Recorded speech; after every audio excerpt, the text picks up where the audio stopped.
Hi, first grade. All right, I'm going to go ahead and explain your seat work for today.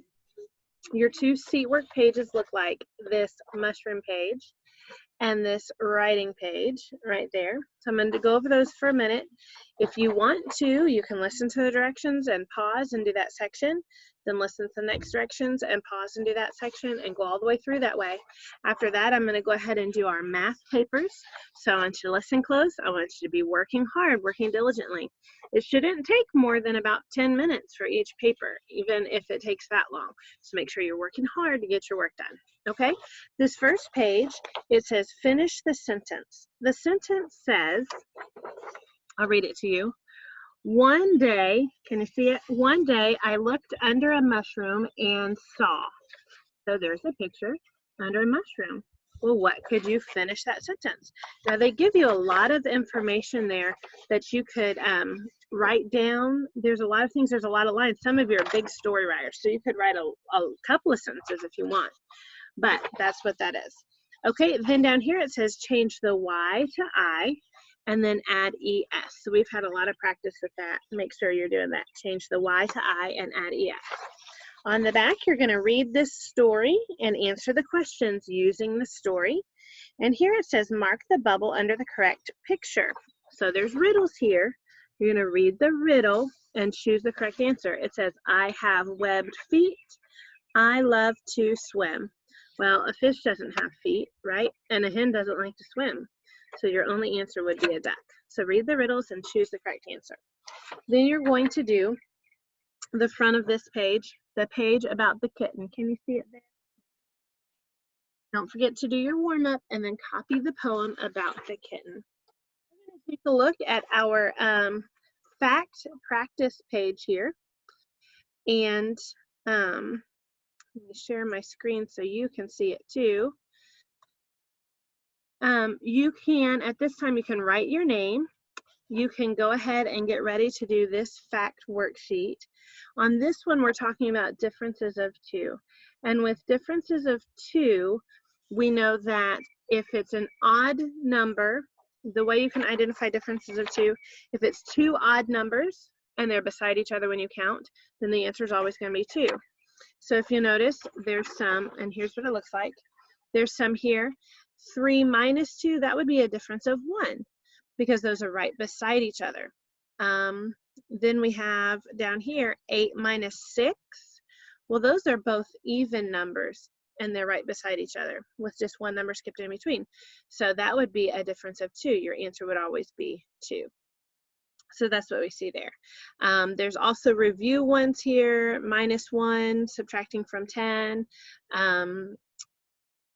You see a lot of different kinds there. Subtracting 2, we know how to do that. So I want you to take a minute to pause the video, and then you can come back and check your answers.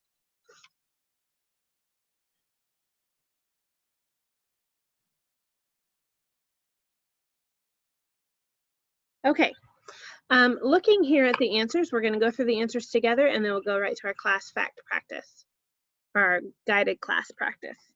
Okay, here we go. 3 minus 2 equals 1. 8 minus 1 equals 7. 9 minus 2 equals 7.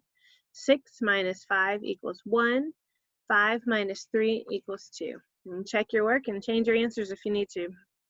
Okay, here we go. 8 minus 6 equals 2. 9 minus 8 equals 1.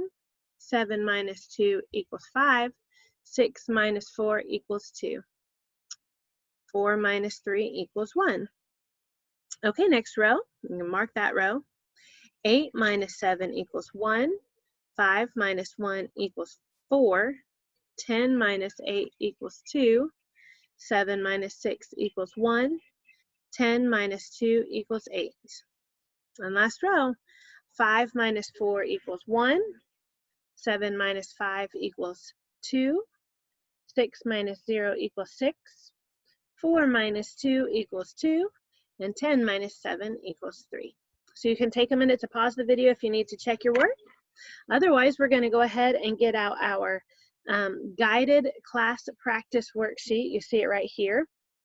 Your guided class practice. If you haven't already, you can pause the video to write your name, the date, and the day of the week. Today is Thursday, the 25th, April 25th. So Thursday, April 25th, 2020. So for 25th, we would write 25 tally marks.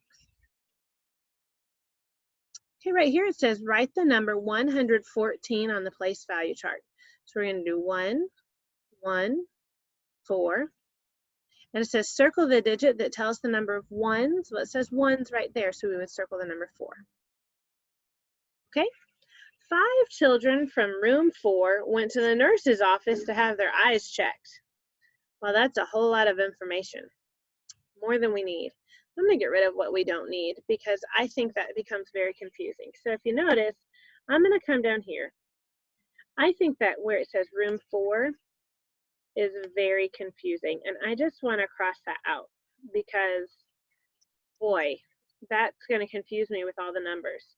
I just don't, it doesn't matter to me why they went to the nurse's office. That's a really long sentence and a lot of information. So you notice if I cross all that out, now my sentence says 5 children went to the nurse's office. That's a lot easier to hear, isn't it? We know this number is important here, 5. And for children, we would definitely draw like a little stick figure person. Okay, let's look at the next sentence. 6 children from room 5. Oh, that's so confusing. I'd rather call it room octopus. 6 children, I'm going to cross that out so we don't get confused, went to the nurse's office. I'm glad they got their eyes checked, but I'm going to cross that out too. Okay, so now our story says 5 children went to the nurse's office. Then it says 6 children went to the nurse's office. Draw a picture and write a number sentence to show the children at the nurse's office. Since that's all I need to know, I got rid of all that extra information so it wouldn't make us so confused. Okay, let's take a look at the picture here. Okay, so there's 5 children. Remember I wrote the number 5 above F-I-V-E. Then we have 6 children. I would draw a line in between 2 to show that we're making more. And then S-I-X, 6, so I have 5 and 6. So then our number sentence is pretty simple. 5 plus 6 equals 11. You're going to check your work. 5 here, yep. 6 here, 6 here, yep. 11 here, sorry about that, 11 here, yep. How many children are at the nurse's office? 11 children. Okay. So now we're going to, whoops, I meant to erase all of that. Hold on one second while I erase all that other stuff.